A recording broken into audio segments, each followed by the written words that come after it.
जय हिंद दोस्तों, नमस्कार। स्वागत है आज की क्लास में। और आज हम लोग डिस्कस करने जा रहे हैं श्रीनिवास रामानुजन के बारे में। जी हाँ, आज पूरे भारत देश में अर्थात 22 दिसंबर को राष्ट्रीय गणित दिवस मनाया जा रहा है। तो इसकी शुरुआत हुई थी 2012 से। 2012 से लेकर के हर साल भारत देश में 22 दिसंबर को राष्ट्रीय गणित दिवस मनाया जाता है। 22 दिसंबर का जो संबंध है वो किससे है, आप सभी लोग जानते हैं कि श्रीनिवास रामानुजन का जन्म 22 दिसंबर 1887 ईस्वी को तमिलनाडु के एक ब्राह्मण परिवार में हुआ था। श्रीनिवास रामानुजन 20वीं शताब्दी के महान प्रतिभावान गणितज्ञ माने जाते हैं। इन्हें गणित का जादूगर भी कहा जाता है। आधुनिक गणित का पितामह का भी दर्जा इनको दिया जाता है। इन्होंने अपने जीवन काल में लगभग 3900 थ्योरम्स बनाई और उन थ्योरम्स को प्रूव भी किया। ऐसे ऐसे कॉम्प्लेक्स, ऐसे ऐसे कठिन इक्वेशंस, संबंधों को भी इन्होंने बताया जो आज तक हम लोगों के पहुंच से बाहर थी।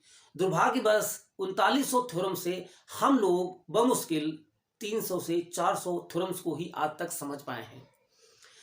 दोस्तों, कहा जाता है कि ये अपने मैट्रिक में चूंकि अन्य सब्जेक्टों के प्रति इनकी रुचि नहीं थी तो अन्य सब्जेक्ट्स में फेल हो जाते हैं और सिर्फ मैथ में इन्होंने 100% स्कोर किया था। उस समय जिस स्कूल ने इनका एडमिशन नहीं लिया था, आज उसी स्कूल का नाम श्रीनिवास रामानुजन है। दोस्तों, बचपन के आगे जब ये बढ़ते हैं, लगभग 12 वर्ष से 18 वर्ष के बीच में, ये उस समय जो लोग बीएससी मैथ से करते थे ना, बीएससी की जो मैथ्स होती थी उसको ये पढ़ाया करते थे बिना किसी ट्रेनिंग के, बिना किसी कोचिंग के। कभी इन्होंने उनकी बुक्स को पढ़ा नहीं था, कभी मैथ्स की बुक्स को देखा नहीं था, लेकिन उन बच्चों को जो बीएससी कर रहे थे उनको मुफ्त में मैथ्स पढ़ाया करते थे। इनका वो मैथ के प्रति फैशन था। दोस्तों, सोते जागते हर समय इनके चारों तरफ मैथ ही मैथ हुआ करती थी। ये जब बैठते थे तो जमीन पर भी अपनी उंगली से जमीन की फर्श पर भी क्या है, थ्योरम्स लिखा करते थे। दोस्तों, जैसा कि बताया जाता है कि लगभग जब ये 15 साल के थे या उससे ऊपर थे तो काफी ज्यादा गरीबी थी इनके। तो कुछ जीविकोपार्जन के लिए इन्होंने कई सारे काम किए, लेकिन एक काम इनको मिला क्लर्क का। क्योंकि आप जानते हैं उस समय ब्रिटिश रूल था, तो जब ये क्लर्क का वहां काम कर रहे थे एक पोर्ट पर, तो वहां पर लोगों ने इनकी गणितीय प्रतिभा को पहचाना। क्योंकि जो रजिस्टर बरसों से पड़े थे, जो कोई उसमें मेंटेनेंस नहीं था, डेटा कुछ इधर है कुछ उधर है, इन्होंने डेटा को बहुत ही सुव्यवस्थित तरीके से क्या किया, एकत्र किया और इस तरीके से सारी चीजें मैनेज की वहां पर कि लोग वहां पर दंग रह गए।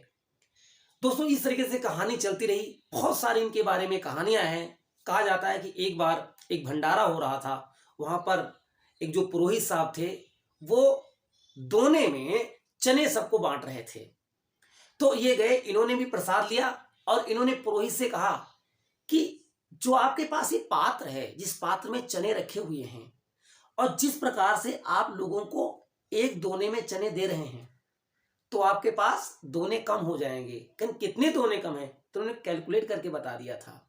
मतलब एक प्रकार से समस्या को बिल्कुल स्कैन कर लेते थे। अरे भाई बहुत मुश्किल काम है ये कि एक पात्र रखा हुआ है, अब उसमें कितने चने हैं, एक दोने में आप कितने चने दे रहे हैं और टोटल दोने कितने दोनों की रिक्वायरमेंट है, तो इसका कैलकुलेशन तुरंत करना ये बहुत ही मुश्किल काम था। तो इस तरीके से जो इनके कारनामे थे गणित में, वो दूर दूर तक, इनकी जो प्रसिद्धि थी दूर दूर तक फैलने लगी। और इसी कड़ी में दोस्तों, और इसी कड़ी में एक गणितज्ञ थे इंग्लैंड में, लंदन में, प्रोफेसर हार्डी।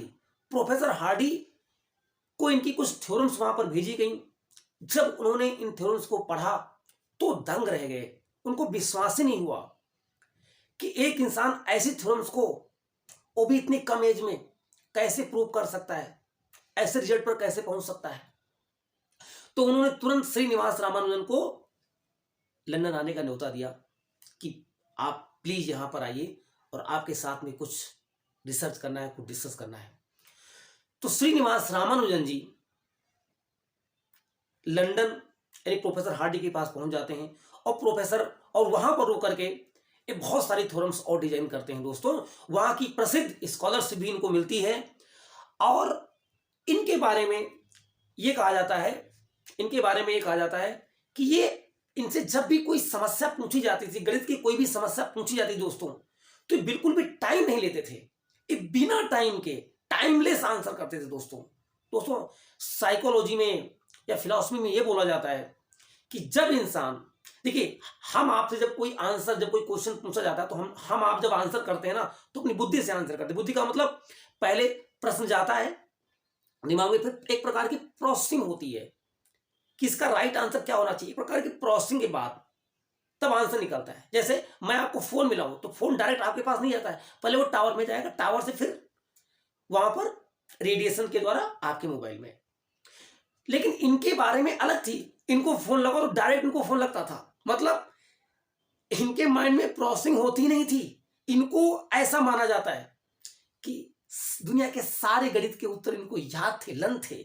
जब भी इनसे कुछ पूछिए तो तुरंत आंसर स्पीक करते थे, आंसर बोल देते थे दोस्तों। एक वाक्य आपको दोस्तों यहां बता रहे हैं कि श्रीनिवास रामानुजन एक बार बीमार पड़ जाते हैं दोस्तों, और प्रोफेसर हार्डी इनसे मिलने के लिए हॉस्पिटल जाते हैं। प्रोफेसर हार्डी इनसे मिलने के लिए जब हॉस्पिटल गए तो एक टैक्सी के द्वारा गए थे, और उस दोस्तों टैक्सी का नंबर था 1729। दोस्तों प्रोफेसर हार्डी अजीब आदमी था, मिलने गया है हालचाल लेने के लिए, हालचाल बाद में लिया। पहले कहा कि श्रीनिवास, एक टैक्सी से मैं आया हूं और उस टैक्सी का नंबर है 1729। ये नंबर मुझे बहुत ही परेशान कर रहा है, ये नंबर मुझे बहुत ही बोरिंग लग रहा है। श्रीनिवास रामानुजन ने कहा, प्रोफेसर हार्डी, ये नंबर बहुत ही प्यारा है, बहुत ही इंटरेस्टिंग है, बहुत ही खूब है। तो कहीं इसकी खूबसूरती क्या है बताइए। तो श्रीनिवास रामानुजन ने कहा था, प्रोफेसर हार्डी, ये दुनिया का सबसे ऐसा छोटा नंबर है इसको 2 नंबर के क्यूब के सम के रूप में लिख सकते हो। ये दुनिया का ऐसा सबसे छोटा नंबर है, इसको 2 नंबर के घन के योग के रूप में लिख सकते हो। कैसे? 12 का क्यूब प्लस 1 का क्यूब। दोस्तों 12 का क्यूब होता है 1728 और प्लस 1 का क्यूब होता है 1, तो याद है दोस्तों 1700 कितना आता है 29। और इसे ऐसे ही 2 प्रकार से लिखा जा सकता है। एक प्रकार तो ये हो गया, और दूसरा प्रकार क्या है 1729। दूसरा प्रकार क्या है दोस्तों 10 का क्यूब प्लस 9 का क्यूब। तो दोस्तों 10 का क्यूब कितना होता है 1000 प्लस 9 का क्यूब 729। ये भी दोस्तों कितना हो गया 1729। क्या बात आपको समझ में आ गई दोस्तों? यानी श्रीनिवास रामानुजन ने क्या बताया कि 1729 दुनिया का ऐसा सबसे छोटा नंबर है जिसको 2 नंबर के क्यूब के रूप में लिखा जा सकता है, 2 नंबर के क्यूब के योग के रूप में लिखा जा सकता है, और इसको ऐसे 2 रूपों में लिखा जा सकता है दोस्तों। तब से लेकर आज तक इसे रामानुजन नंबर कहा जाता है दोस्तों। इसी के साथ इसी को रामानुजन हार्डी नंबर भी कहा जाता है, क्योंकि हार्डी ने पूछा था और रामानुजन ने बताया था, तो हार्डी साहब भी साथ में आ गए। तब से लेकर आज तक रामानुजन हार्डी नंबर। चूंकि ये नंबर कहां पर था टैक्सी में, तो इसीलिए इसको टैक्सी नंबर भी कहा जाता है दोस्तों। तो आप समझ सकते हो दोस्तों कि इस नंबर की प्रॉपर्टी को तुरंत श्रीनिवास रामानुजन ने बताया। एक नंबर दोस्तों और है, एक बात इन्होंने और बताई थी, वो क्या है आप जानते हो कि एक सप्ताह में 7 दिन, एक महीने में 30 दिन और एक साल में 12 महीने। एक सप्ताह में 7 दिन, एक महीने में 30 दिन और एक वर्ष में 12 महीने। इनको दोस्तों जब आप गुणा करोगे ना तो ये आता है 25-20।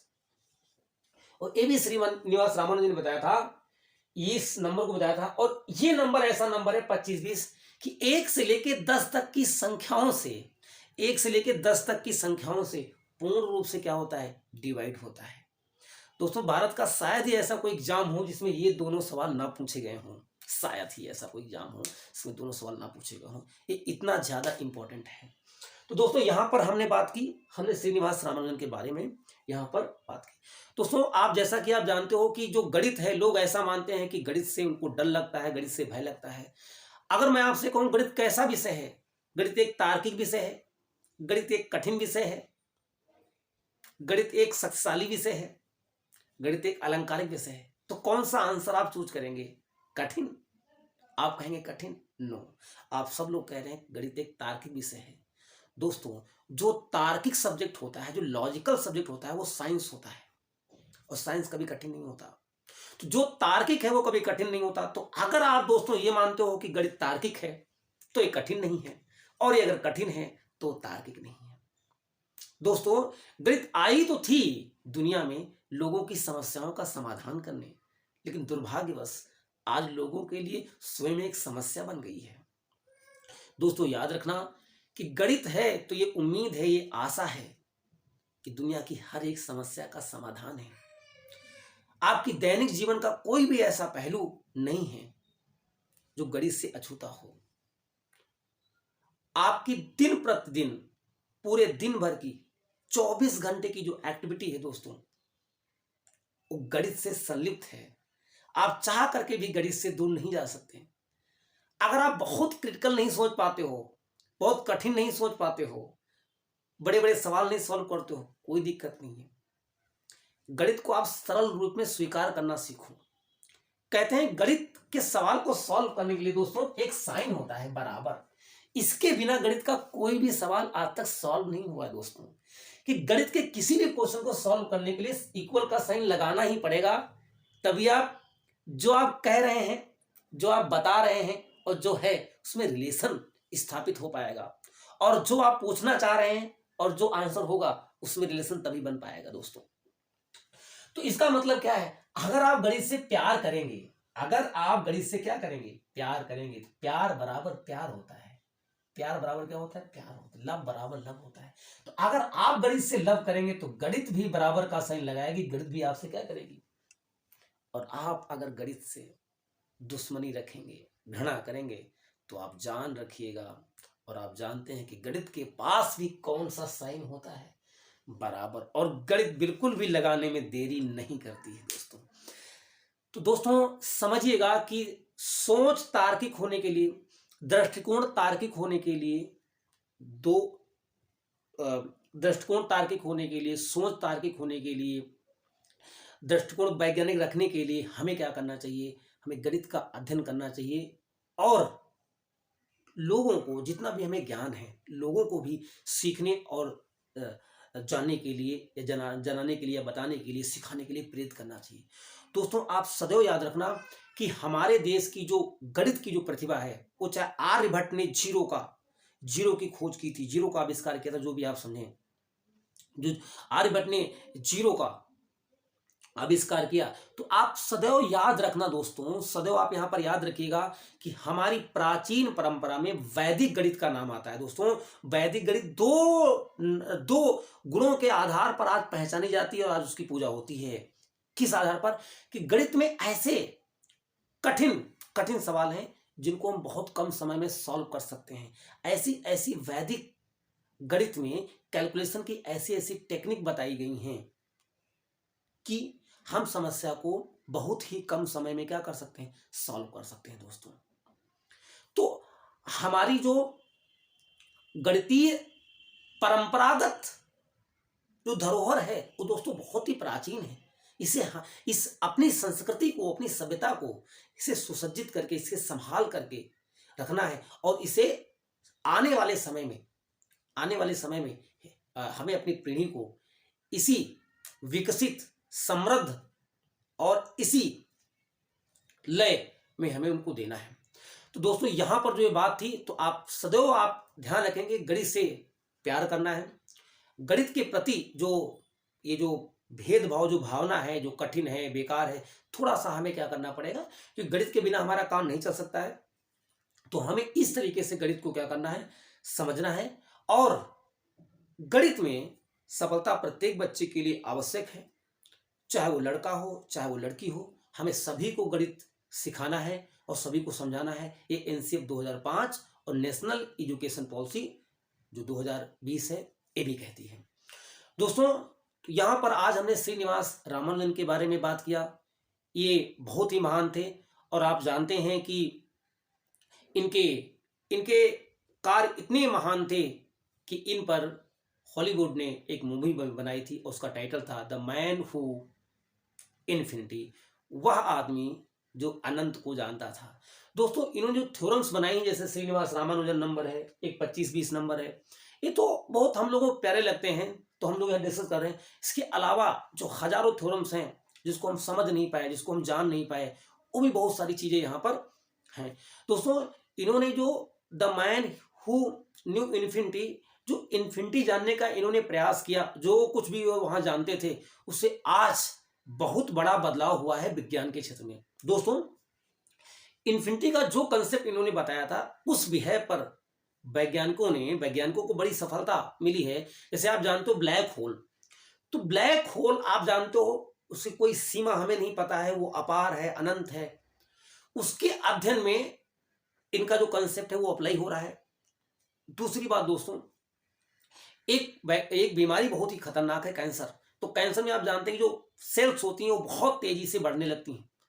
अब उस पेशेंट को कि किस प्रकार से या कौन सी दवा किस मात्रा में देनी है, तो वो उस रिसर्च में भी इनका जो सिद्धांत था वो काम आ रहा है दोस्तों। तो इन्होंने लगभग समाज के हर एक वर्ग को अपनी कृतियों से, अपनी उपलब्धियों से गौरवान्वित किया है और प्रभावित भी किया है दोस्तों। तो आज का जो दिन है वो श्रीनिवास रामानुजन के नाम हम इनको याद करते हैं, हम इनको प्रणाम करते हैं और हम इनको बहुत बहुत धन्यवाद बोलते हैं और हम इन्हें सदैव याद करते रहेंगे। ठीक है, तो सभी को बहुत बहुत शुभकामनाएं। राष्ट्रीय गणित दिवस जो आज 22 दिसंबर को पूरे भारतवर्ष में मनाया जा रहा है, हम आपको बधाई देते हैं। और आप बने रहिए हमारे चैनल पर। अगर आपको चीज़ें अच्छी लगती हैं तो आप इस चैनल को लाइक कर सकते हैं, सब्सक्राइब कर सकते हैं और कम से कम एक व्यक्ति को इस वीडियो के बारे में जरूर बताएं। आपका बहुत बहुत धन्यवाद। मिलते हैं आपसे अगली वीडियो में, तब तक के लिए जय हिंद, जय भारत।